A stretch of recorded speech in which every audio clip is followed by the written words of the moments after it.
Live. Buzz, buzz, babies.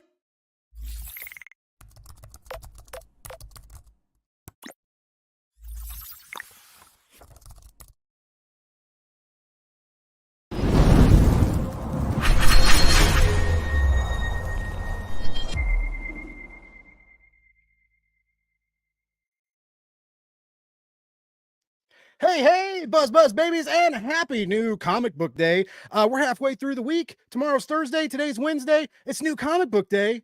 And speaking of comic books, I've got an amazing guest tonight. I know I say that all the time. I've always got amazing guests. I know I have the best show ever, but no, tonight I really do have an amazing guest. I'm so stoked to talk to her. I've been a big fan for a very long time. Co-creator of Jeff the Landshark, the writer right now of DC's Birds of Prey.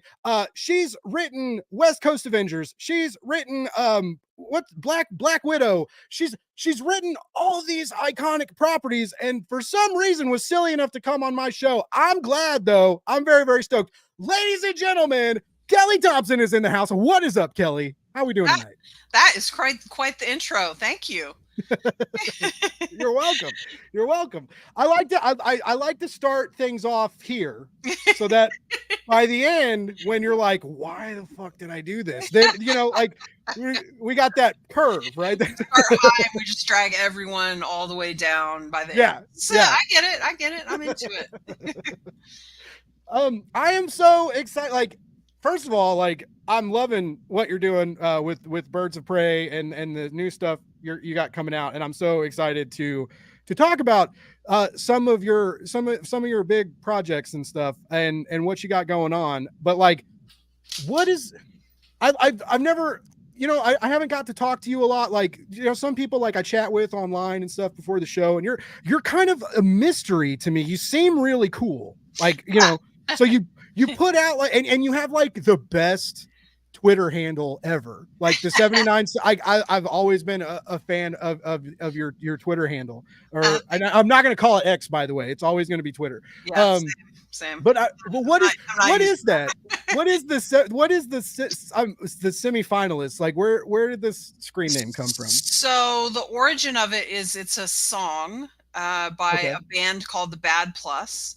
Okay. It's a jazz song. It's incredible. Everyone should look it up. You can just find it on YouTube. Just type the Bad Plus 1979 semifinalist. You'll get it. It's fantastic. I love it. But it's like when you have a boring name like Kelly Thompson, by the time you get to social media and websites and everything, all your shit's already been snapped up. So, you got to brand yourself and like identify yourself if you're trying to build something. And 1979 semifinalist, I like it because it's weird, and then this song and all this feelings I had about it of this time in my life. But what it really came to be over time was sort of almost like a secret mantra of like, always be a semifinalist, which means you keep going. Yeah. If you haven't gotten number one, you just keep going because you keep fighting for it. So, I think we all have wins, we all have losses, but like, you got to keep pushing. And so I ended up taking it on as like because a lot of people, when I win an Eisner or have a best-selling book, they want to be like, well, you're not a semifinalist anymore. And I appreciate that sentiment, but we're always semifinalists because, there's always these incredible people around you. And I don't know, it's like a competitive, don't give up, but like, we're all doing this thing we love. Like, that's sort of the energy of it. So it's fun. Okay. So I love this, but I really was thinking, I thought it was going to be like, in grade school, I lost the spelling bee, and I still have nightmares about I did get second place in fourth grade, not first place. But honestly, I was lucky to get second place because I can't remember I can't remember if it was Craig Mag Tutu beat me that year or Jeff Schultz, but they were both incredibly smart. And Craig Mag Tutu spelled so fast, it was so intimidating. Anyway. Second place. See, semifinalists. Not really. But they didn't win an Eisner, I bet. So like, where you at now, Craig? They have not, as far as I know. No, that's cool. I like that. It is something like, even when even when we do get the wins, even when you do win an Eisner, even when you do have a best-selling, title, things of which you're familiar with, right? But it's like you can't get stale. You always have to keep pushing Yeah, yourself you because got to keep pushing. And it's about so many things, I mean, like, I'm not going to pretend I don't like winning an Eisner. That was a dream of mine. And it feels incredibly wonderful to have achieved that. And I feel very lucky and also proud of myself. But it's about a lot more than stuff like that, Mhm. trying to connect to people. Like when people tell me that I really changed their mind about something or made their lives better or made them think differently about something, man, that's it's powerful. It's a little like I don't want to act like I'm some like, I don't know, monk on a mountaintop who's like, oh yeah, look at me. It's more like extreme narcissism. Like, I'm not trying to paint it with a with a beautiful brush, like, but there's something really powerful about knowing that you've helped someone. And then, because I mostly try to put like positive stuff out there. I mean, I do write a lot of horror, but I'm always looking for the beauty in it. I'm always looking for the kindness in it. I'm always looking for the humanity in the things I write. And so, that makes me feel a little better about my rampant narcissism of wanting to influence people's lives. I'm at least trying to bring them something good. So, Well, in my opinion, and what do I know? I'm not a doctor, but I am an internet personality. But I think I think you're doing a pretty damn good job, Kelly. You've thanks. you've given me a lot of joy reading your stuff over the years. You've always been and you've always seemed like I said, you've always seemed like a really cool person, and you have really cool stories that are very empowering and fun and hit you in ways that you don't expect to be hit. Like, yeah, I'm just like how you write like Harley Quinn is akin to this, right? I love Tom King did something similarly as well when he was doing oh shit the Uh, book that everybody got mad the at one him for. everyone hates, your Yeah, heroes, that I loved. heroes. What is it called? Heroes Heroes in Crisis. in Yeah. Crisis. There you go. um And but I think Tom Taylor, I think a lot of people have taken a tack that I kind of like with Harley, which I think is harder to do when you're writing her main book, but mm, a little easier to do when you're writing her in a guest appearance or a supporting role. yeah. The trick with Harley, obviously, it's very easy for her to sort of overwhelm the narrative. She's got a lot of intensity, and it can be very fun to write her. And so you really have to like have an idea for her and like send her off running with it, and like you have to have in mind what you're going to do, or she can overrun your narrative. It's a dangerous Mm. thing. But like in our case for Birds of Prey, I mean, I think she was really necessary in this first arc because I had so many sort of silent badasses. I mean, Barda wants to talk just because she runs her mouth, but like, if you put Cass and Zealot on a team, are they ever going to say anything? I don't know. So like, you need to mix it up. And like, it's fun to see a character like Cass and a character like Zealot interact, but it's even also fun to see them interact and then throw something like Harley at them. I just love bouncing characters off of each other. It's become very apparent to me with Birds of Prey that some people are not as into that as I am. Because some people just wanted the same thing they read before, and I'm just not going to do that. Yeah. I don't know why anyone would want me to do that either, to be honest. I understand why they'd like Babs there or Huntress or whatever, like I get it, but I don't really know why we sort of want to retread things. Like if you want that, it's already so many gorgeous, amazing issues of it, Mhm. most of it written by Gail Simone, I know. I was like, go read Gail's yeah, run. like I It'll give can't you be plenty of time. Gail. I can't be Gail. Like I have to be someone else. So, but I understand that's disappointing to some people. That's okay. That's all right. I'm Yeah. cool. Yeah. They're not cool, but that's fine. No, no, You said it, not me. yeah, no, I'll spit out the hot takes. Real quick, I want to say hi to the chat. We got Ronan the Accuser. What's up, baby? How you doing? John Westhoff's in the house. What's up? Miss Sarah Landauer, thank you so much for tuning in. Ronan, you're just leaving comments everywhere. No, I'm also loving the start of Birds of Prey, and I'm very I mean, me excited for too. issue 4. I feel like you're feeling pretty good about it. I hope you are anyway. I And do. I do feel good. I feel a little. I feel a little pain, a little bad, a little pang of I don't like seeing people missing characters they love, or like feeling like a book isn't um can't live up to what they want it to be. I feel a little bad because I want those people to be happy, but it also just feels a little closed-minded to me, and it's hard for me to like sign on to that. I'm not saying my stuff should be for everyone, but I feel like a lot of the people who seem to have issues with it, it doesn't really feel like they gave it a chance. I don't know. And Well, that's okay. you were getting a lot of flack before issue 1 over Listen, I hit. got a ton of love and I got a surprising amount of hate. And Yeah.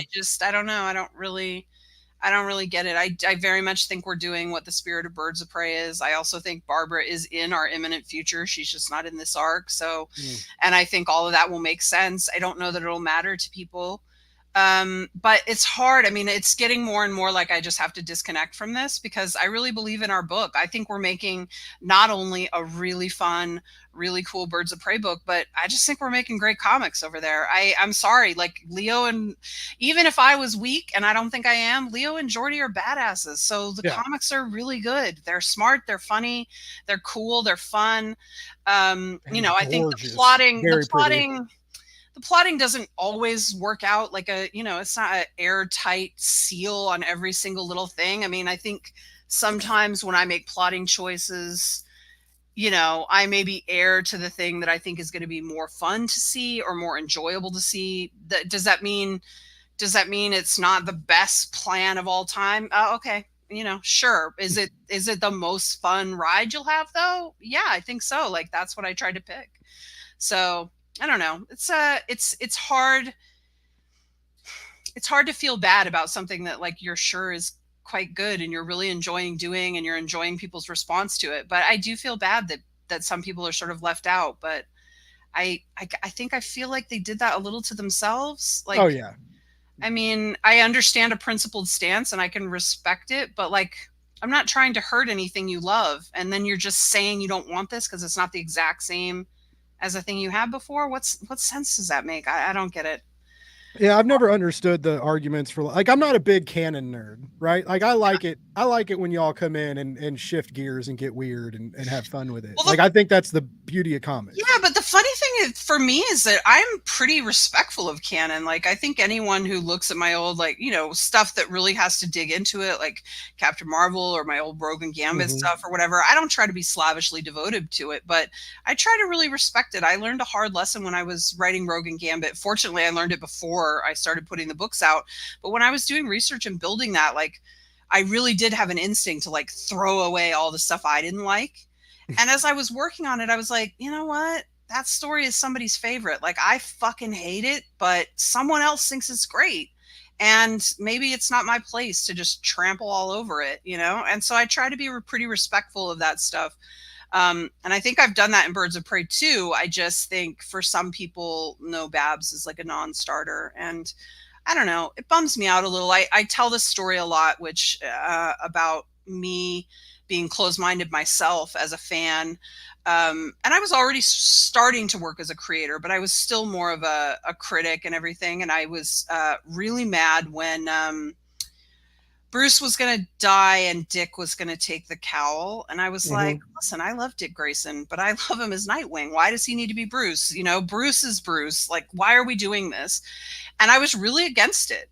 And then Black Mirror started coming out that Scott Snyder was doing. I think it was, the detective run he was doing with Jock and Francavilla. Yeah. It ended up getting collected in the Black Mirror. And some of my favorite Batman stories I've ever read. And it was a really incredible way to like see Dick in a new light and see the Batman role in a new light. And it didn't make me like Bruce any less. It just brought me all these really incredible stories that I loved. And I just wish more people could try that approach. And like, I get it because I've been there, but what does it get us? What does it get us to be like, nah, I don't want that. What is that? It serves nothing. I don't know. It's hard to make nerds happy. But speaking of, like you almost just triggered me because the Dick and Damien are my dynamic duo. Like I love Yeah. Grant Morrison and like, but and you were like, what the hell? I was like, oh nope, we're done. All right, No, have a good night, ladies and gentlemen. and that's a huge other part of what we got. I mean, like you don't even have to go to that, but that's another. I mean, yes, they were magic together, Yeah. and they still today the way that relationship is, even though it's not written as consistently as it was like when we first were getting that and we were seeing how magical that was. Like that still stands today, and it's such a beautiful addition to these characters. Mm-hmm. So I don't know. I don't know. It's a hard thing. It's a hard thing to be out there sort of like knowing how lucky you are to get to write these things and add to these stories and like really caring about it because I really do. I'm sure there are some people out there that don't, but I like really care. This is my life. Yeah. It might be a little silly, but this is my life. What these characters do is what I spend all my time on, and so it really matters to me, and it matters to me how the fans feel. But yeah, it sort of bums me out when I feel like there's this wall and they just there's just like a hardness there, and like I get it, I've been burned before too, I'm a fan. It's hard to trust new creatives who come in and like manhandle your characters. I get it, but I don't know. I don't know what we get by being like that. I don't know what the bonus is. I don't think there is one. I mean, if all we ever did was tell the same stories over and Yeah, over again, if every new guest I had, I asked the same questions, like why would people watch my show? Why would people read comics if we're just going to get rehashed plots and rehashed character yeah. moments? And Like I, it's and like let's be real, comics are super hard on the rehashing because it's a these characters sort of aren't allowed to age. These stories can yeah. sort of never end. So it's a really tough job already to like mine new ground. And like one of the ways I like to do it is with some new characters, banging them against each other and seeing what kind of beautiful disasters come out of that.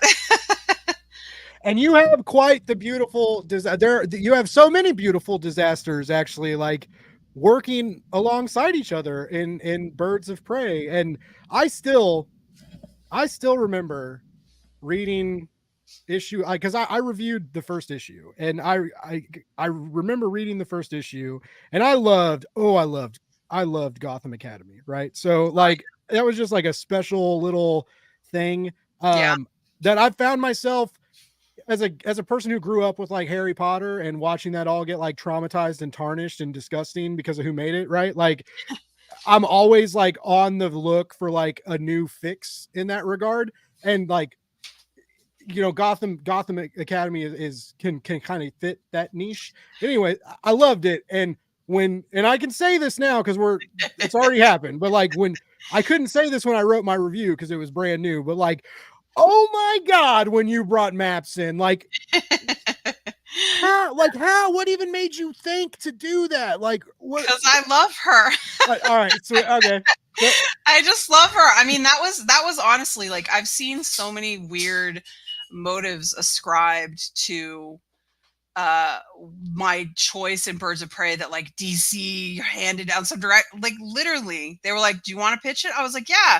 Any rules? And they were like, not really. And I was like, okay. And then I just reached for all the coolest things I wanted to play with, and maps was one of them. I had this idea for how I could wrap her into this larger mystery of the Birds of Prey that's going on for these first couple arcs. And um I thought what a great way to get to write maps, like a potential future version of maps, like who she could be and everything. And I hope we're going to go long enough that I'm going to be able to work it in to show like a flashback, but it'll actually be a flash forward because it'll be like her like describing how she like got her powers that have enabled her to time travel, which like so what I loved about it was the time travel is all about like inventing tech, which is so maps to like be super smart and like research things and put it all together. And like part of how the whole time travel works for her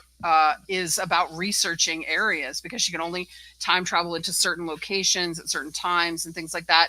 So it's all very smart and maps based. And then there's a sort of an X element of how she's able to do that. That's something that happened to her in the future. And I hope we'll get to do that. But, it was really important to me that if we were going to bring her in, that we really give her like an interesting, I didn't want her to just be, oh, she's a future Robin or a future cat. Not that those things maybe didn't happen to her or whatever, but I just thought it was more interesting to maybe really give her her own thing.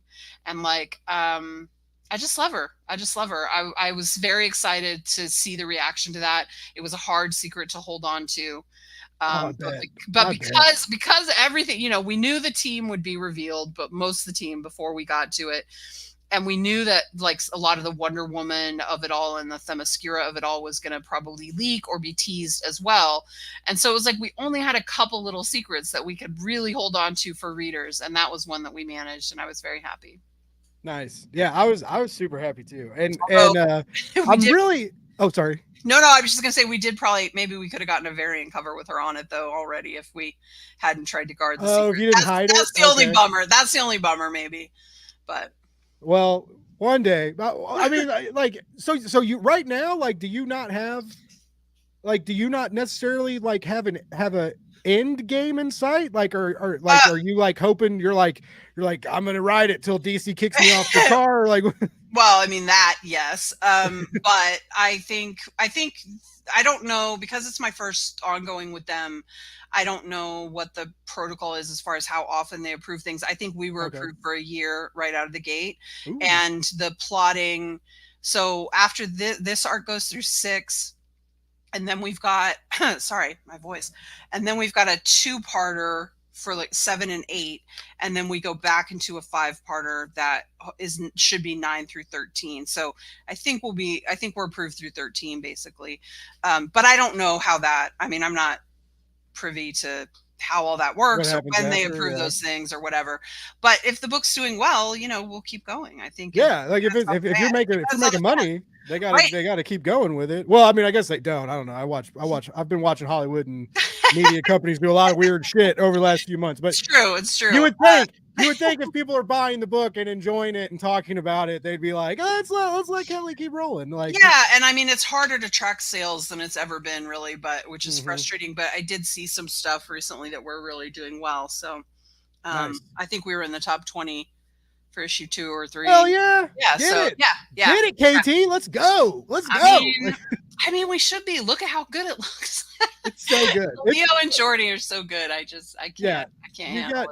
You've got one of the best colorists in comics right now. And the line art is absolutely nutso. Every page is so beautiful. And I feel like you're all vibing well with each other. And I feel an excitement and I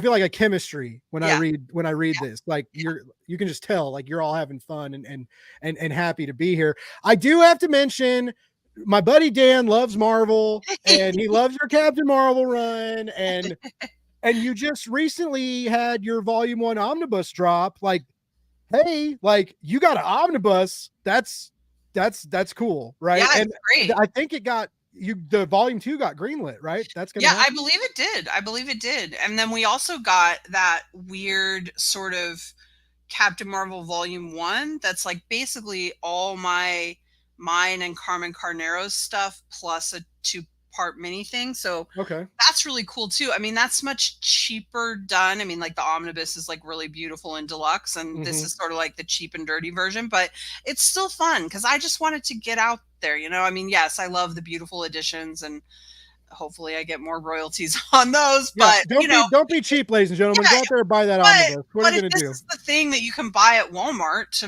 to read 10 or 12 or 13 issues of Captain Marvel or whatever it is. That's so cool. Nice. And I think they're doing something like that for Black Widow, I think, with the whole run. I don't think it's an omnibus, unfortunately, but I saw that they were collecting it into something, so that's good. I thought that was so weird because, like, you would think like the Eisner winning Black Widow run would have a hardcover somewhere. It does seem like you would think. I don't know. It does seem like it should, but it also seems like it shouldn't get canceled. And that's true. Listen, Marvel. Although I have to say, in fairness to Marvel, there's a little more to the story there, which some of has been alluded to in the past and suggested. We were trying to do more. They were definitely canceling the book to get us a new number 1, which we all hate. Everyone hates it. Creators hate it. whoever's hate it, but it's the way the market works. It's just, unfortunately, it's how you keep these books alive sometimes. Mhm. And so I think they were interested in maybe doing like a White Widow book and then pivoting back to Black Widow or something. And I think I talked them into just Widows, which we were going to do, which would be both of them. And I had some really good ideas for what it was going to be, and I was very excited about it. And it sort of got subsumed by, they wanted me to pitch for this other big event thing. So I got drawn into that and everything got delayed. And then basically when we couldn't agree on the new exclusive, there was really only room for me to do one book with them, other than the little Jeff stuff I was going to be doing. And as much as Black Widow was probably my favorite book I've ever done at Marvel. So I wanted it to be Black Widow, but it just didn't make sense. We were in the last year of Captain Marvel. I really wanted to finish it out. I really wanted to, give it the send off it deserved. And listen, I love doing that book too. I wasn't as attached to it as Black Widow for a bunch of reasons, but I love doing it. And it brought me a lot of love, and a lot of fans love it. And so I wanted to do it justice. And so it was important I stayed on that. And because of that, there just wasn't room to do the Black Widow stuff. And I'll probably always regret it a little bit because I love that project. And especially if I'd been able to work with Elena and Jordi again, it was fantastic. But that was another factor, was, the longer something takes to put back together like that, the less chance I was going to be able to get Elena and the whole team back together. And, it's one of those things where you just sort of stop wanting to do it when you realize it's not going to be as good as the thing you were doing before, maybe, if you can't recapture that magic. And sometimes you can't. I like that you aren't like, I was writing it, so it would have been great all the time. Like, I like that humble, like, cause I love your writing, but I like that you recognize that the other, like your co-creators and your creative team, like it was a unit. Yeah. I mean, listen, the book is only as good as the weakest person on your team. You got to build the best team you can. And my team carries me all the time. They're fantastic. Now you mentioned Jeff, and I can't, I'm sure you're probably tired of it because you're like, everybody who talks to me wants to fucking talk about Jeff. But, like, I love talking about Jeff. Did you know, like, when you made him, like, were you like, this is gonna take the world by storm? Like, did like, you have like an inkling of like, I've caught fire, or did that kind of surprise you of like the warmth and eagerness of the nerd world to embrace this Jeff the Landshark? I was pretty caught by surprise. I like all the characters I create. I think they should all be $1 million sellers, right? I'm in the tank for my own shit. I think it's cool. Why would I write it if I don't think it's cool? So but Jeff did feel a little different and a little exciting in a weird way. I think I knew we might have something when I figured out a way to bring him to Deadpool, with having Gwenpool get meta about it and be like, listen, my books are always ending. I got to put him somewhere where I know he'll survive. And I was like, this is something. And then as that was building and developing, and then I think it was when I first saw Gurihiru drawing Jeff into things, and then they included him on this big expo poster that they did that everyone was sharing around, and I was like, oh, this guy's a thing. Like, people are really love this. They think they can do something with this. Let's really think about what he can be. And so I leaned into it, and it worked out really well. It also makes sense to me, but I sometimes feel out of sync with what other people want. And sometimes I feel like my partner looks at me and he's like, oh yeah, you're cool because you like the better thing. I'm like, no. I do not like being out of sync. I want to sell comic books. So if I feel like I'm dramatically out of sync with the audience, that's not good. I don't think that makes me better than someone. I don't think that makes me smarter or have like good taste. I feel like that means I'm out of step with what people are looking for. So some people maybe pat themselves on their back. I panic because I'm like, if I'm out of step with what people want, I can't write things that are gonna, like there is an element of like, as a writer, you learn pretty early that people really think they know what they want, but they often don't know what they need. No one knows what they want. No, they know what they want. They don't know what they need. Oh, okay. That's true. These are different things. And it's true of me too. I'm not putting myself in some different, as a viewer, I often walk into something going, oh yeah, this is going to be this. I want this. But think of all those reading experiences where you didn't get exactly what you wanted and it was so much better. Either it was harder or more joyous or more terrible or all these other things that you can't even, and like that's what we're supposed to be doing. Like if we give you exactly what you want, what did you even need us for? You could have just had that, you know? So I'm very cognizant of, I need to be innovating and I need to be thinking beyond what people just want. But if I don't know what people want even, then that's a disconnect between me and the audience. And it's a problem for me. And so one thing I was a little out of sync on with Jeff is that I get very attached to non-human creatures. Okay. Super attached. So like, what's the show? It's on HBO. It's the famous one that they made a movie of where she's got a demon. It's not The Lion, the Witch, and the Wardrobe. It's the other one, the one that's non-religious. Oh my God. Someone from the audience with the big bear. It's got the bear. Yes. Shit. Yes. Oh my God. Yeah. I don't know what it is either. Think of the name to save my life. What is happening? Oh my God. Here, this is the power of Google. Was it HBO giant bear? Please work, Google. Nope, that's just a giant bear. It's Compass. Compass. It's something with Compass. Oh, his dark materials. Yes. There's no compass there. The golden compass though is one of them. The golden compass is there. Okay. Anyway, so that thing, they have like little creatures attached to them that are like, they're spirit animals. Yeah, demons. Yeah, they call them demons, but whatever. And I fucking love those things. I mean, that show's really great. There are a lot of things I love about that show, but I am dramatically over attached to their like animal familiars. And when we were watching Andor, one of the greatest fucking shows I've ever seen in my life. So good.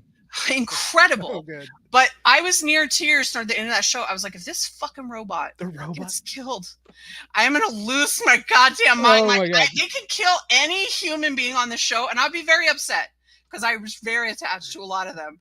But that robot was more important to me than oh my God, right? So this is a thing that I just, Michael got it. Golden Compass. There we go. Yeah. Thank you, Michael. I'm sorry. Where were you 2 minutes ago? Where were you? Where were you when Blake and I were making absolute idiots of ourselves? Anyway, so I'm very aware that I'm too attached to these things. And so that attachment makes Jeff, to me, I'm like, oh, he should be selling $1 billion yesterday. Like it just makes sense to me. So Jeff was like one of the first times where I really felt like I snapped, like something that really appeals to me totally connected with the audience in the way you like always hope to. And so there was a moment where I was like, yes, it finally actually worked the way I always wanted it to work, right? Where I snapped in line with the readership in the right way. And I think Jeff will be a star. I think he's already a star. I think he'll continue to be a star. What is? I think Jeff will be a star. I would love to get some checks to that effect. Okay. Because let me tell you, Jeff needs to bring me money. Well, listen, I love that guy, but it's very hard to learn that he's had 1 million reads on the Marvel Unlimited platform and realize what I've been paid. It's a little upsetting.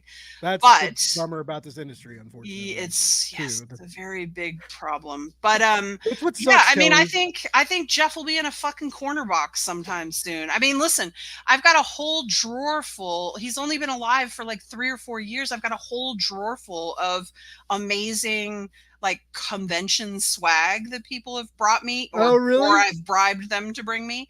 It's like he's been pins, he's been lanyards, he's been little action figures, he's been little statues. I just saw today he's not an actual Funko himself, which I don't know why they're waiting on that, but he's part of a Deadpool Funko. he would be. I'm not even that big into Funkos, but he would be a great looking Funko. I don't know what they're waiting He would for. be the best Funko ever. Like, Right? I What are just they don't. doing? I don't And get then it. and then I could get the King Shark Funko that came out from Yes. DC, and then I could get the Jeff Funko, and then I could have the comic book crossover that the world wants that we're never gonna get. Because God isn't real. No, all right. Sorry, I got weird. Didn't mean to. I mean, that was one of the reasons I wrote King Shark into Birds of Prey. I mean, I wouldn't have done it if my plotting didn't allow for it, but I was like, this is a nice like I wink liked and nudge to people about what I'm about. Yeah, I love how the Sharks took a big moments in issue 3. I was like, okay, I get this. Like, I'm feeling it. I'm glad, because when I was writing it, I was like, is this too wacky? You know, because you sometimes question yourself. You're all alone in a dark room. You're like, have I gone too far here? But you know, it helps when you've got someone like Leo drawing it, and you're like, oh no, I went just far enough. It's so fun, you know. Yeah, I mean, they did it in the Bible, kind of. Like, why not do it in DC Comics? Didn't they? Wait, they did it in Pinocchio. Wasn't there a guy in the Bible that like got swallowed by a whale? I don't know. And then went to Themyscira and saved the day. I don't know. I was raised. It's been a while. I was raised Catholic. It's been a while since I was in Sunday school, though. But no, I like we're in the chat. Like, it's they were someone's talking. Like the plushes. Like, I mean, it's silly that there's no Jeff the Landshark plush. There's an action figure that he came like similar with the Funko deal. Like there was a Jeff minifigure that came with another figure. Yeah, it came with Shikla, I think. Yeah, Deadpool's okay, wife, Deadpool's wife, yeah. Which also like kind of, I mean, like sort of makes sense, but not enough. But also the minifigure was not cute enough. Like it worked and sufficed, but there is a super cute mini statue of Jeff from the Gwenpool statue. That's from shit, I can't remember the name of the company, but it's like posable, it's smaller, it's a really great sculpt. I don't know if she's probably technically in, I mean, I don't know what the rules are on statues versus action figures. It's about points of articulation, isn't it? Statues don't move and action figures do. So she must be an action figure, and she's got a tiny little Jeff, and he is very on model and super cute. But you know, I'd love for him to get his own. I'd love for him. Yeah, his own line of merch. Like, he has his own comic. And they did print. Did they print? Because I know they printed some of those Marvel Infinite books, and Jeff was one of them that got printed. Jeff, his second volume actually just came out last week, and they did a reprint, the third reprint of Volume 1 a couple weeks before that. If anyone missed Volume 1, it might be floating around the reprints. Nice. He's such a huge success. Like, you know, I would buy a $50 hat like the Spider-Man one if it had fucking Jeff on it. I'm just saying, I'd buy it. Who wouldn't buy anything? It's an incredible design. He's a super cute, fun character. Gurihiru, you know, I think they were drawing him into all these little things that was very fun, and they drew him in that convention thing. And Kevin LeBronda did the issue where Jeff went to Krakoa with Wade. Yes, Deadpool. And when Emma calls him a little murder handbag or something like that. I do think that was sort of a bit of him taking off in that issue, and I think it's attributed both to him getting more of the narrative where X-Men are like actually addressing him and like handling him and everything and fighting with him. He did try to eat Storm's head, but I do like that like Lorna Dane and Storm are like the two people in the world who don't like Jeff because they tried to he bit them. So I think that Kevin LeBronda took a much more like round boy Jeff sort of style to it from the original design, which, you know, Daniele Di Niccolo did the original design with me in West Coast Avengers. It was very fun, but he's a little longer and less round. And then Chris Bochello did really crazy, you know, his style, so wild. And Jeff sort of had like chicken legs then, but he was like still super cute. It was really fun. And then Kevin LeBronda came in with this really round boy version. And I think Gurihiru sort of modified their version to make him more round. And so now we've got sort of the standard Jeff that everybody sort of knows and loves that shows up in all the merch. Yeah, there was a plush that was supposed to come out, and I I don't know what happened to it. It did get canceled. My order got canceled. Everybody's order got canceled. I sort of secretly hoped that maybe they were going back to the drawing board to do a more on model Jeff, because I feel like that one that they had done was a little older design and like felt a little less like Jeff actually looks, but that's sort of pie in the sky. I don't know if it's actually true, but I do think a plush is like overdue. I think they'd sell out in a heartbeat.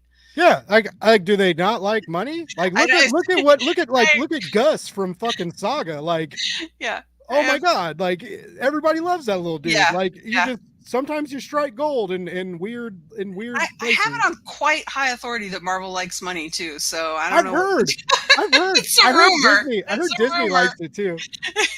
Well, because I've even thought like they did like the Baby Groot shorts like on Disney Plus, right? And I was like, why would you not want like little Jeff shorts? And like, why would like Baby Groot not hang out with Jeff? And like, why are we not? I don't know. Jeff, I'm just a podcaster, Kelly. I'm sorry. I mean, listen, I'm just a creator. Jeff Groot short. I think it's perfect for that. To be honest, it would work. Most of the It's Jeff strips would be adaptable, especially if you take the ones, we try to, because it's very affordable and it works for the world building and it helps show Jeff as like a character of the whole Marvel universe. We try to bring in a lot of guest stars and like show him interacting with other heroes and stuff. But there are plenty of strips that are just like him doing weird shit or eating weird shit. And it's perfect for those little strips. You could just take a couple of those and turn them into episodes. That's why I relate to him so much, Kelly, because he's just a squishy guy who eats weird shit, and I'm like, holy shit, that's me. That's me in a nutshell. If only we were all as indestructible, as adorable. Oh no, indestructible. Yeah, indestructible. Like, adorable too. Yeah, adorable too. I feel like my life would be way easier if I was Jeff Cute. I don't know. Like we might have like double the viewers right now if I was. I think all our lives. I don't know. I do know that like Michael officially has to start watching all my live streams though. This is the first time he's tuned in, and he came in on the Bible deal, and then he said he brought in, and I forgot about this, Jeff's a snap card. And yeah, he's an awesome snap card. He's great. Which is crazy because like I played that really heavy for like a week, and then I realized that I had too much shit to do. I wish I'd only played it for a week. Oh yeah. Yeah, you sound like you were much more on task than me. Well, because I'm recently like this year into the freelance life. Like my podcast isn't monetized, but I work for a comic book production company now, and so like. Comic books are the day job and stuff, and which is amazing. But what I've found, and well, maybe you don't know this if you're addicted to Marvel Snap. I don't know. But like, I have to be careful with like how I spend my time, because it's like I have to prep for interviews and I have to prep for clients and I have to do, and like you have to do all this shit, and then it's like, yeah, this is awesome, but like, all of a sudden it's very like all absorbing and yes, it comes at you from all sides, right? I feel like playing Marvel Snap for a while on your phone is sort of like showing up in Vegas for a little while. It's like you constantly you can't see the time on your phone, and so you become unaware of it, and then like suddenly the next thing you know, you've lost 2 hours and you're like, wait, I only played a few games, and then you're like, oh wait, I played 12 games. You're like, wait, it's 4:00 in the morning. Yeah. I threw out my back last gosh, it was February or March, I guess, and I spent a lot of March not being able to move like I would normally, and so there was a lot of Snap being played. It was my first foray into it, and it's very addictive and very fun. Did you like master it? Were you like no on there just like owning people with the Jeff card, and they don't even know they're getting wiped by Kelly Thompson? I'm not really a very good player because I don't really like using the mean cards that I feel are mean, like Gambit. Okay. I love Gambit. I don't like destroying other people's cards. I hate the fucking Shang-Chi card. Like I hate the cards that take away powers, and that I just want to build. I just want to build and see if I can build something bigger and better than what you're building. But other people want to attack me. So yeah, it limits me. I think 88 was the highest level I ever got, but I usually settle. I'm in the like mid 70s. I don't even know if I knew that there were levels, Kelly. I'm not gonna lie. I'm not. Well, if you only played for a week, of course not. Yeah, like they're like, you didn't even level up, dude. What's up? Sons and Mjolnir's in the house. What's up? Hey, it's fine. You can always be late as long as you show up. But yeah, so yeah, I could Kelly, I could talk Jeff and your big two work with you. Nonstop. But there is something I do want to bring up because I think you might have one of the prettier books out right now. And it's from Image and it's The Cull. Yeah. And that book is gorgeous. Oh, Nadia does not play around. What is going on in those interiors? It's crazy. It's crazy. Yeah. And you guys have no idea what's coming in. Like, he's still working on 5, but like I was away a little bit last week for something. And when I came back, I sort of assembled what we had into a PDF and just to read or scroll through it and just see how it felt, if it felt right. Cause like he had sent all these notes while I was away and, you know, I wanted to make sure to address all the notes, but before I even got into the minutia of it, I just pulled it together in a PDF and I was scrolling through. I was like, holy shit, this is incredible. Like, it's like, it made me wonder how I even wrote the issue because it's so much more than what I wrote. It's so much more epic. It's so much more emotional. So much more gut punching. He's incredible. He's incredible. And that wasn't even the finished work. That was just his cool layouts, which are awesome. Wow. Yeah. I mean, that checks out because seeing the finished product, right, is just gnarly. But yeah, it's a beautiful book. And then right before that, like you just had Black Cloak Volume 1 came out, and which we did. I have another show on my buddy's YouTube channel called Blake and Cole Read a Book, and we featured that trade. We did that one week and we read that. And like, I never realized how much I needed fantasy and detective noir, like meshed and combined until that moment. Oh my goodness. Like you're kind of a fucking mad scientist, Kelly. And like the best, like, I mean that in like with the best way ever. Like you just are such a fun and efficient and also very fun storyteller. And you get involved with some really talented creators and just really produce like jaw-dropping material and it astounds me, honestly. Like I said, I've been a big fan for a long time, and like, you know, I was getting into you like in your Marvel stuff, right? Like that's when like I was getting to know Kelly Thompson, and like I just remember like the West Coast Avengers, and I was just like, this is ridiculous, and like a good ridiculous though, right? You know, and I was like, what is happening, and then I remember like that you got 2 volumes, and then they were like, no, and then I felt like the world got mad. They were like, how are you getting rid of West Coast Avengers? Marvel's the worst. And then of course, like, you know, when the internet has a rally cry, like the next day they're mad about something else, right? So you only get like a day of support. but you know, like I was just like, wow. And then like, you know, watching you know, continue and like your work on your work on Hawkeye and not the female Hawkeye, not the male Hawkeye, but they're all still Hawkeye, much like Wolverine. I know it's confusing, folks, but like, follow me, we'll get you there. But you know, it's just, you really get a really great knack for these characters, and it impresses me because, you know, you get so attached to yes, you invent characters and put them into these bigger properties as well, like we talked about with Jeff, but you're very capable of taking established characters, putting a very fresh and current spin on them, and making them like even more pertinent in the today world, right? And I just think it works so well. And then but you treat those like you treat the characters from the Cull, or like you treat the characters from the, like they almost all feel like you give them the same amount of love as if like you were their creator. I do. I think it's probably one of those things that's like a greatest strength, greatest weakness things, because I do think it's a good part of my writing. I care a lot. I care the same amount about something I created that's a magnum opus as I do about my work for hire gig. I just do.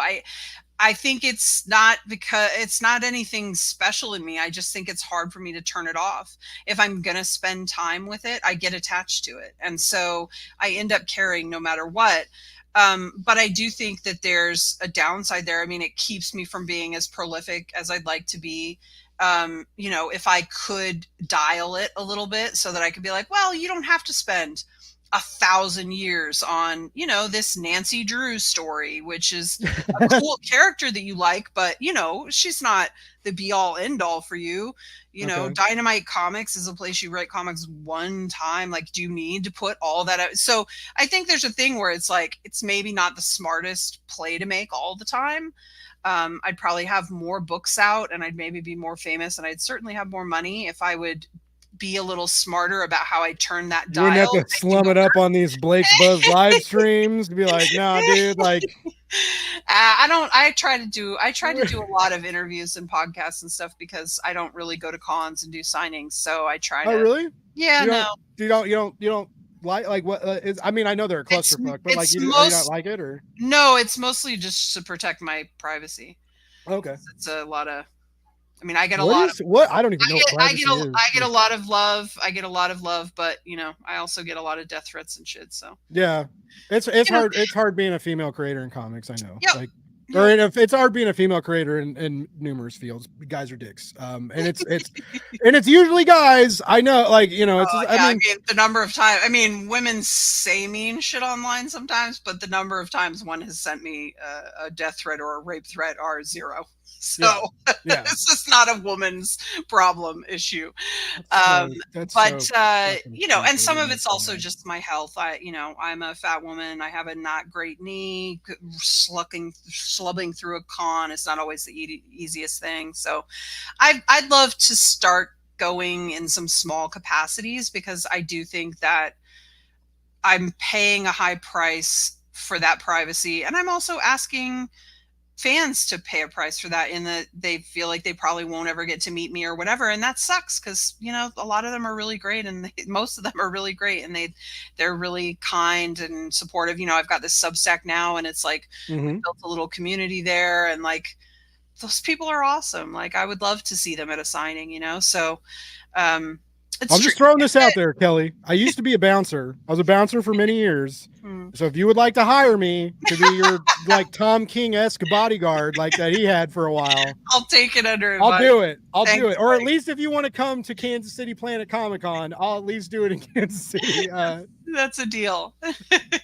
No, it's a bummer, and it like it really sucks because yeah, like you said, you're never gonna win everybody over, right? But you care and you care a lot, and it's impossible to not see that in the books that you write. Like there's a deep respect for canon, for history, and for characters in the now, whether they are your children or somebody else's children. You know, I see that. I just see that in your narrative. But yeah, it's such a bummer that and I've tried to stand out about it. I'm not like the biggest fucking comic book influencer by any means, right? But like I've said so many times that like, you know, we're lucky that you all are still online and deal with us sometimes and answer questions and do these podcasts because it feels like there's a huge chunk of I guess the audience or the fans, but they're not fans because they're mad and angry all the time. But it's just like so many people are like trying to chase y'all off the internet, and it's like, why? I don't understand the point. I don't understand. You know, I write a lot of reviews and stuff, and I would never be like, hey, I read Birds of Prey issue 3 at Kelly Thompson. I would have written this differently. I didn't, you know, and it's just like, and it just aggravates me. And It's really hard too because the vast majority of people are great. Like, and I don't mean yeah, that they're positive and they say your work is good regardless. I just mean they're normal. They're yeah, friendly, they're nice, they're not rude. They just are normal people. And then there's just this small contingent of people that are like very unreasonable, sometimes cruel. I don't know. They just want attention. I don't know what it is. I don't get it because I don't know. You know, I guess some people are like, well, I wouldn't say this to someone in a parking in lot, real life. maybe I get punched in the face. So I'll just say it here. Like, I don't know. I'm not really in touch with this as a human, so it's hard for me to understand it a little bit. But yeah, and I know it happens more. It mostly just sucks because creators have left en masse, even if they're still there because they have to be to survive. You said just when we were starting this, you were like, oh, you're sort of mysterious, you haven't been around a lot or whatever, and I have totally dialed back my social media in the last couple of years, and some of that is mystery is good because I'm not super cool. So if my mystery has made you all think I'm cool, then mission accomplished. You're pretty fucking cool, Kelly. I'm gonna throw that out. I'm just gonna put that out there right now. But no, keep going. But I've totally dialed it back on social media, and I'm sure a lot of people have, and a lot of it is because you can go with good intentions to just talk about some stuff, and you absolutely will get some people yelling at you or being incredibly cruel. I mean, I saw the other day some shit people were saying to Steve Orlando, who was just trying to answer some Scarlet Witch questions. And like, man, I mean, I love Steve so much. Like, it's fucking upsetting, man.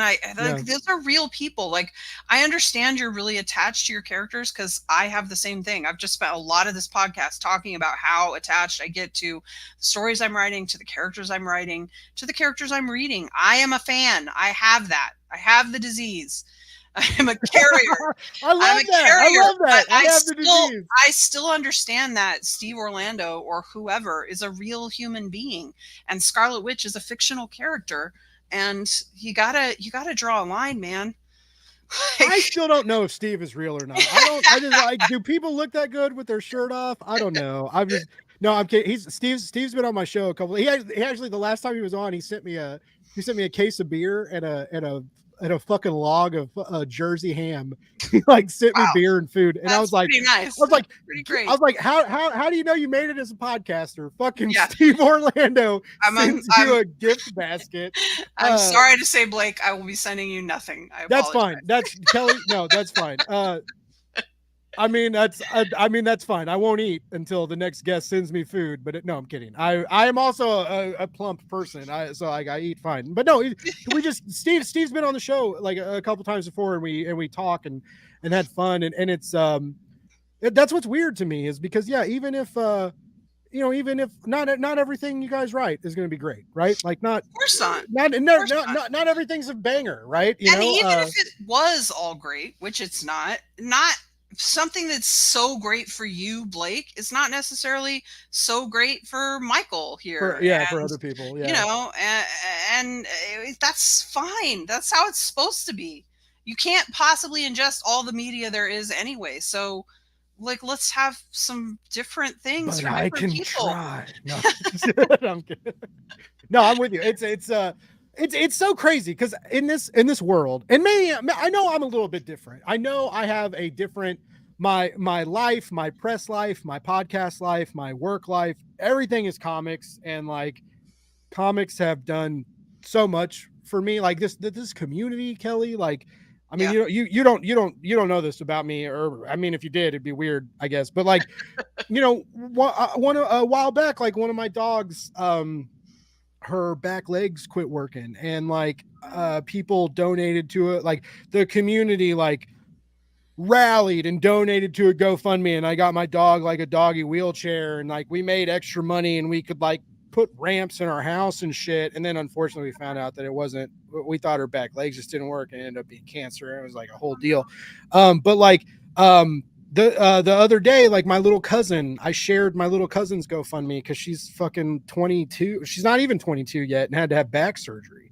And like the comic community, like they donated and they shared it. And this community has just always, they've been there for me in numerous ways, and have always been so supportive, which is weird because it's like, why, like, who the fuck am I? But also, it's so weird that like you guys have to deal with so much negativity and harshness, and I it's sad because there's so much and I know you see a lot of it too, but there's a lot of great people in this community, and there's a lot of wonderful nerds. But then like it's the majority of it for sure. yeah, And but then I'm a with lot of you. then some cheese dick motherfuckers come out and want to ruin it for everybody, right?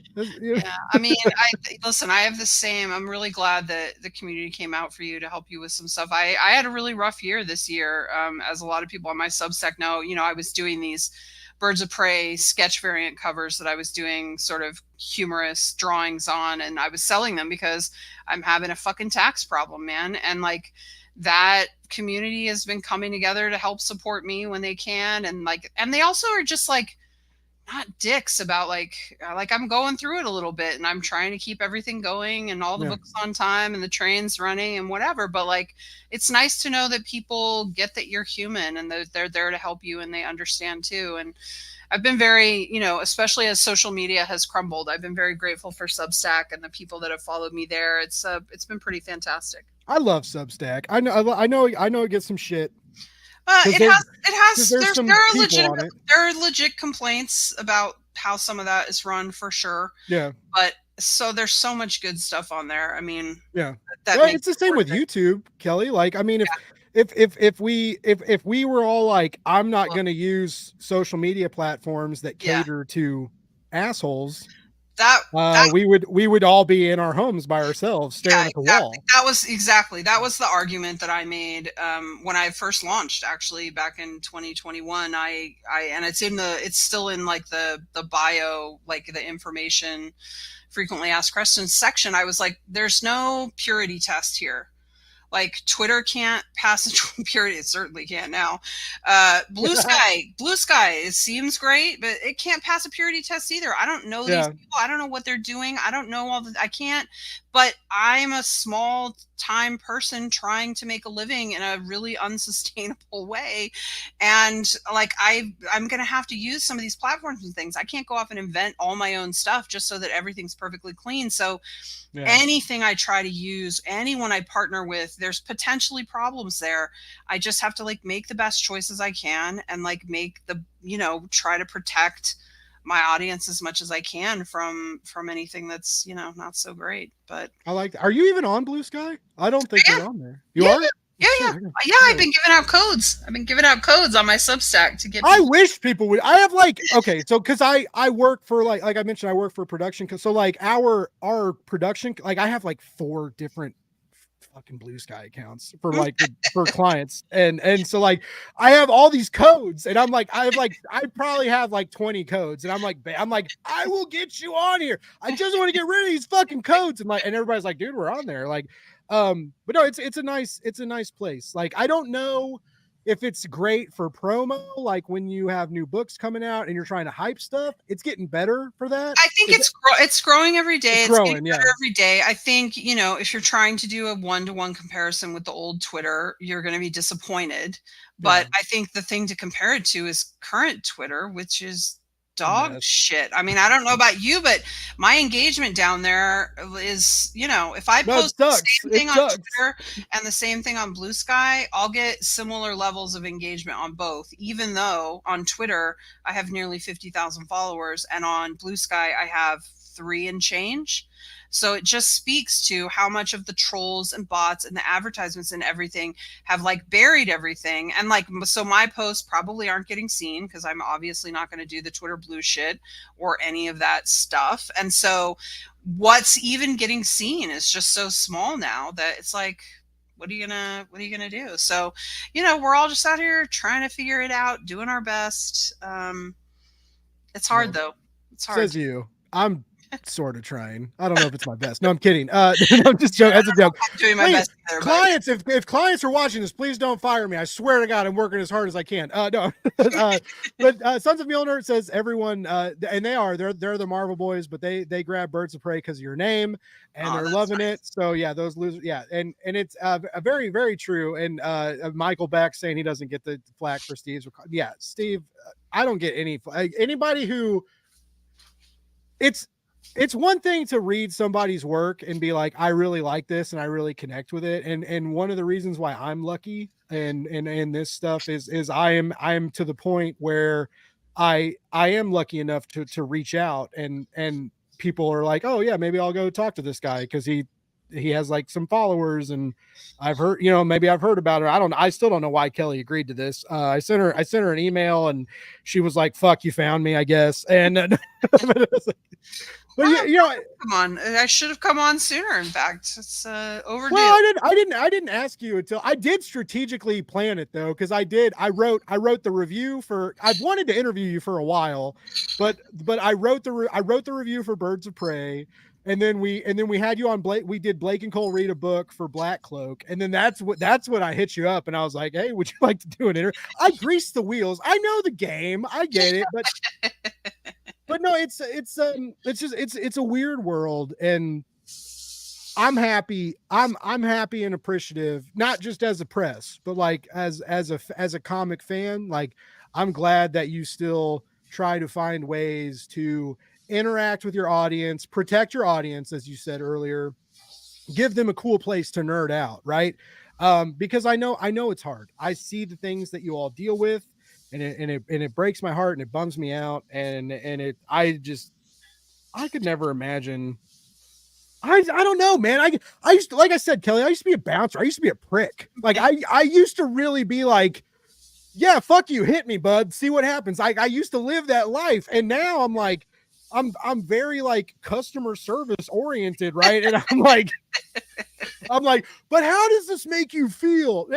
But even when I was bouncing, like, like I did it in my late 20s, right? So like when I hit 30, I was like, man, even when you win a fight, it hurts for a long time. Like it just doesn't feel good. And I don't like internet drama. I don't like hot takers. I don't write. If I don't like a comic, I don't review it, because I think not covering it says a lot. There's a great line from one of my favorite TV shows and IP of all time, The Expanse. Okay.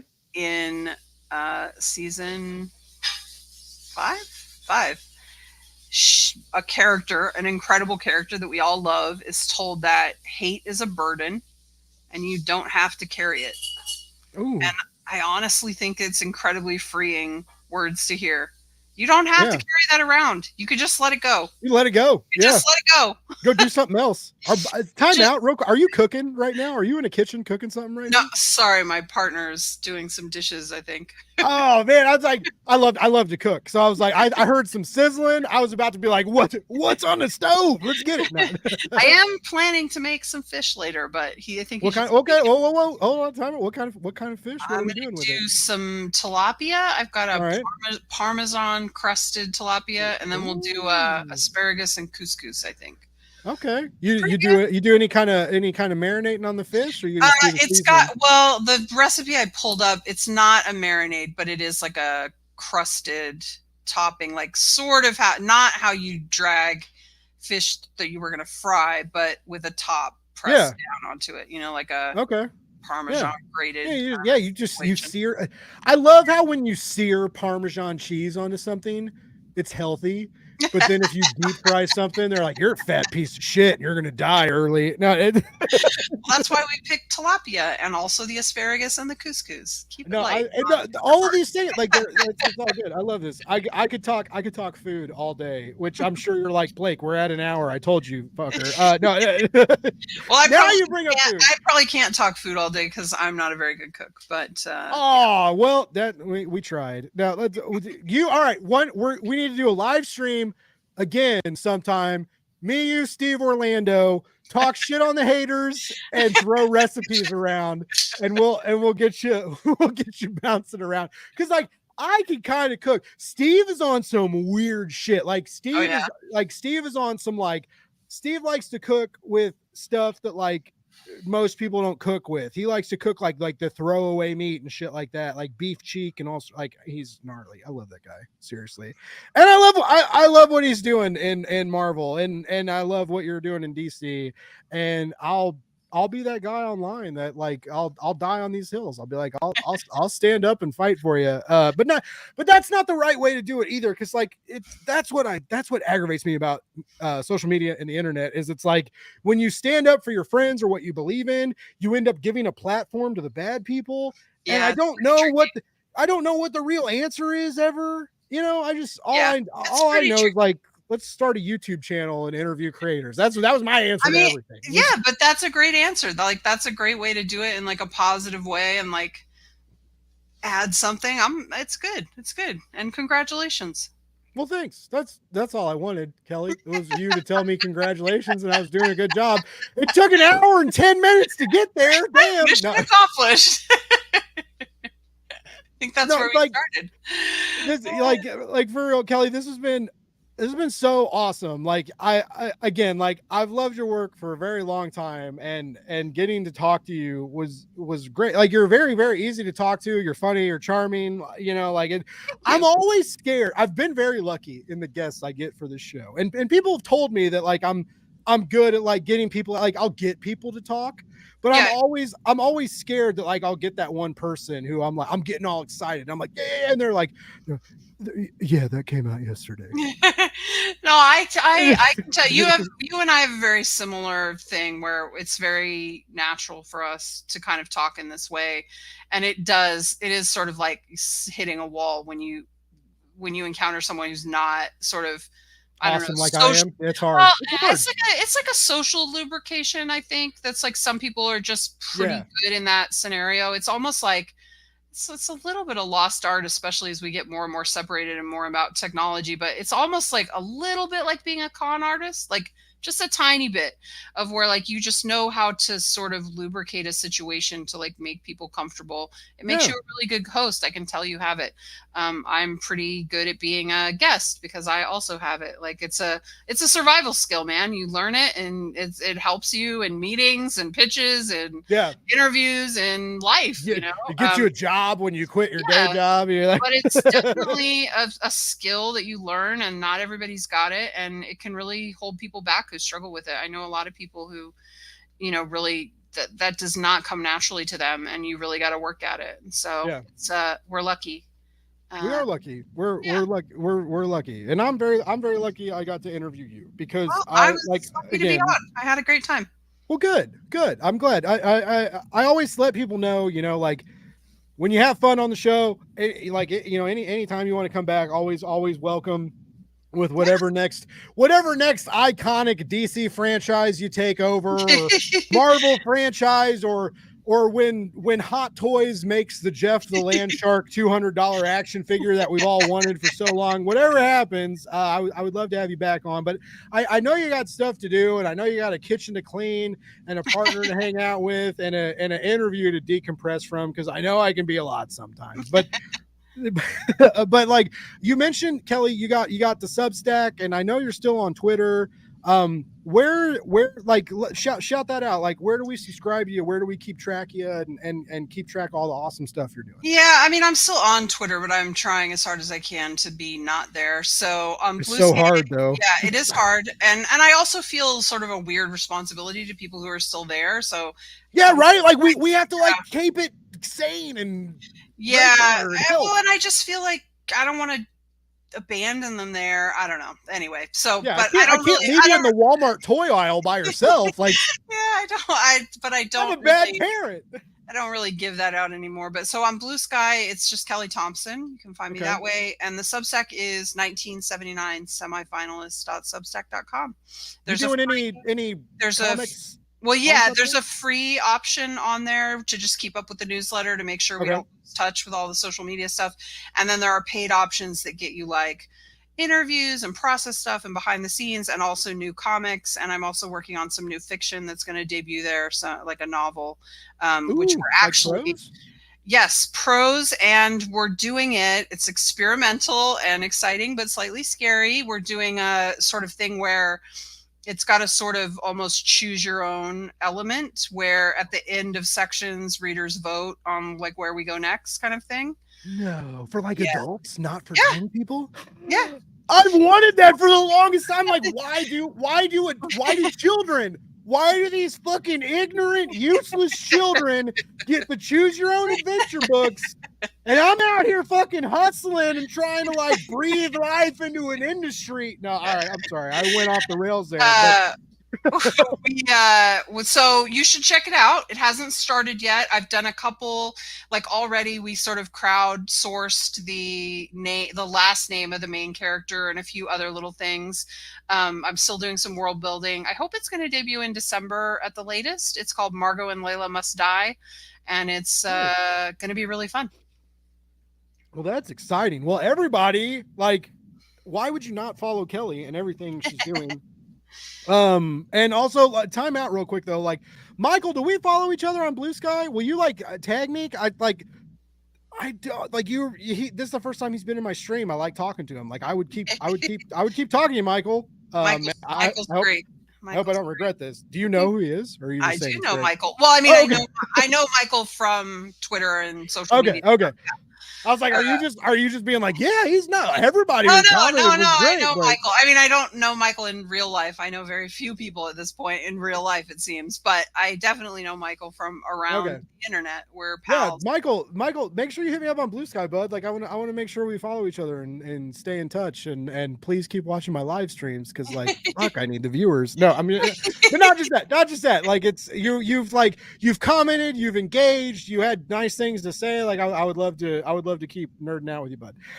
Kelly, again, I just would like to mention how absolutely grateful I am to get to talk. Like today's, I didn't say, I'm going to say this now at the end. I'll name drop it at the end, but today was a really cool day for me, ladies and gentlemen. I got to talk to Brian Michael Bendis and Alex Maleev earlier today, and I got to end my night talking to Kelly Thompson. And like, I don't understand how I got here. I don't get it. I don't get it. I'm happy and I'm here, but I don't understand how it happened. I still think you did those a little bit backwards and you should have ended with Brian, but I appreciate it. And I'll definitely come back. You know what? You were more fun to talk to than Brian was. I'm kidding. I appreciate the lies. You're both really, really fun. And you know what's funny? Brian's a master interview. He's good. He's good. And what's funny is I always get a huge wealth of information, knowledge, and books to draw from. I'm not. He started talking, and I was like, I don't want to say anything. Like I was like, Brian, just keep talking. But no, I was really happy. Like I made him and Alex laugh, and I made you laugh a couple times. I got to talk to James Tinian a couple weeks ago. I only got 15 minutes with him though. Like I wasn't hot shit enough to get an hour with James, but I don't know that anyone can get an hour with James these days. That guy. Well, our challenge accepted, Kelly. I'm gonna make a short out of that and call him out and make him come back on the show and be like. But you know, it's crazy because I like to think I'm a fun interview. I like to think I'm a little bit different than what's out there. And part of me, I know you got to wrap it up. And I always do this. I always end my podcasts never. And like, but my dad told me when I was a kid, and he was like, my dad was like, if you can make someone laugh at a funeral, you're on the right track in life. And so like my humor and making people laugh and making people feel good, like that's always been like a big thing about me. And it's interesting, like when I talk to writers and when I talk to people that are very proficient in their craft that like have to write jokes and strategize and structure and think about page turning and the million things you all have to think about when you make these stories, right? And like, so that's one of the deals I worry about is of all the things I worry about, but part of them are like, do they think I'm funny? And so like when I make people laugh, it's like a big deal. And I wrote a joke for the James interview, and I'm an okay writer, but like when you write a joke to kick off the 15-minute James Tynion interview, like what the fuck? like okay, Blake, yeah, let's do that. But no, all right, Kelly, I'm going to tell you the story real quick. I swear to God, I'll let you go. I promise. And I had this idea. And so when we started, and it's different like when you do these interviews with some like higher profile, and you're very high profile, by the way. I really mean this, no offense, but we don't have a moderator on this chat. Like, you just agreed to come on here like free willy, which is great. But like some of these other interviews I'm doing lately, like there's like a press person like hiding in the background, like judging you, and then being like, all right, one more question, shut your mouth, and like and so I start out, and I got to interview both James and Martin for Dracula. And they were like, you get 15 minutes. And I did all my questions for James, and I was going to talk to him about like weight loss, because I'm a bigger dude too, and like and like how he has transformed his body, right, in the last several months. And so like I had like all these curated questions about like him and his workout regimen, and like and how he dealt with that with his writing and all sorts of shit. And then I found out right before the interview, they're like, oh yeah, Martin Simmons is going to be there too. And I was like, well, fuck, he's not going to give a shit about James's workout regimen. Let me just rewrite everything. And so I was stressed, and I was sweating, I was freaking out. And so I started the interview off, and I did like my little intro, right? And I do good intros, as you found. And I did this intro, and I was like, you know, like they give you, they're like, hey, yeah, you get this opportunity to talk to this icon, to talk to a hero, to talk to like these heroes of the industry that are doing crazy things. And like 15 minutes, I was like, what the fuck do you do in 15 minutes? And I was like, that's the real question. What do you ask these guys in 15 minutes? I was like, you should be interviewing me. And Martin laughed really hard, and James goes, oh no. And but he chuckled. And so like, but I just, you know, these are stupid little dumb shits that I worry about. And so like, I like making people laugh. I like making the audience laugh. I like making my guests laugh. And Kelly, you've been very, very, very, very, very, one more very fun to laugh with tonight. And for real, like I hope you do. I hope you do Birds of Prey for fucking ever, dude. Like I love it so much. I can't wait to see Diana come in on number 4 and see what's gonna happen. And that's my favorite issue so far. I love issue 1, especially because of the Barda and Cass stuff, and Cass got like 3 big fight sequences, which I loved. But I read issue 4. It's a pretty fast read because it's very violence heavy. It's all action. All action. It's all action. So it's a quick read, but I beg people to slow down, because some of the shit Leo and Jordy are doing in there is really. I mean, incredible. You have my email. If you want to send it to me, I'll write a review. I'll wait till it releases. But no, I'm just throwing it out there. No, so much good stuff. I love it. I love it. Kelly, that's how I feel about your career in general. It's so much good stuff, and I fucking love it. And all I want in this crazy weird world that we live in is I just want you to keep writing comics and keep being who you are, because comics are lucky to have you, and that we're lucky to get these stories that you're making. And me as a person and a podcaster and a press and a weirdo and a comic buyer and a consumer, that's the same thing. But this is really cool. This is a cool, today's been a really magical fucking day. Not gonna lie. I went and bought. Yeah, you had a great day, man. I bought an $80 bottle of booze tonight. Which then my buddy was like, you know, you can get that for like $35 somewhere else. And I was like, not in Kansas City. But no, I just it's been a very cool day, and Kelly, I thank you. I thank you so much for making my day better, making my YouTube channel better, making me as a podcast interviewer better. Like, I just appreciate the time, and I know I'm 23 minutes over, but again, like I just want to thank you. We all know where to find you. We all know what books you're doing. Get the call. Put it on your, put the call on your pull list, ladies and gentlemen, and like get those. There's 3 issues out right now. You need them. You just fucking need them. And you also need Birds of Prey, and also like go buy Black Cloak Volume 1. Like, why not? Yeah, also like go buy the Captain Marvel omnibus. I feel like the end of Black Cloak really justifies it. Like, I just think the end of Black Cloak is really strong, and it really comes together really powerfully. The bookended images Oh my god. Yeah. The castle, like the castle from issue 1 Yeah. to issue 6, 5, Yeah. 6. I get confused, but 6. oh my god, it was so smart and beautiful. And do you like cat? Are you a cat or dog person? Well, I sort of You're hate like, that Blake, shut up. I gotta go. But real quick, cat or dog? I like them both, but I have cats. So, okay. All right, cool. That's fair. That's fair. We'd love to have a dog, but we don't. The space, like the tiny apartment. Well, yeah, the space is definitely a problem, but also the backyard. It's sort of fenced, but not really, and it's not our place. We're just renting, so it's just we'd need to know we could let him out without. Especially it's Portland. You know, I'll walk my dog because I'm not a monster, but it's Portland. It's always raining. Wow. I'm not going to walk him all the time. Thanks. I'm bad at walking. We have a big yard. I'm bad at walking my dog, but thanks for making me feel thanks for making me feel like an asshole at the end of this awesome interview. Having the yard is what helps you not be a monster. I know. I'm kidding. Covered it another way. I also want to not be a monster. So anyway, thanks so much. Like, I really do have to go because I know. I will set you free. I'm gonna play. Hold on 1 second. All right, everybody, thank you. Everybody that's watched the interview tonight, thank you so much. But for real, like the Call, Birds of Prey, Black Cloak Volume 1, you need to get these. Follow Kelly on Substack. Shout out one more time, Kelly. Shout out that Substack. 1979 semifinalist.substack.com.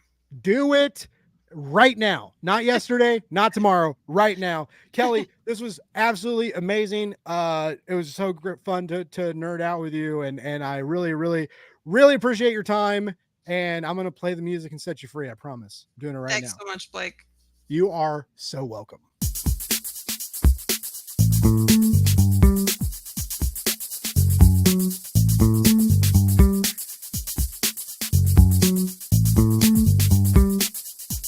It's Blake's Buzz Live.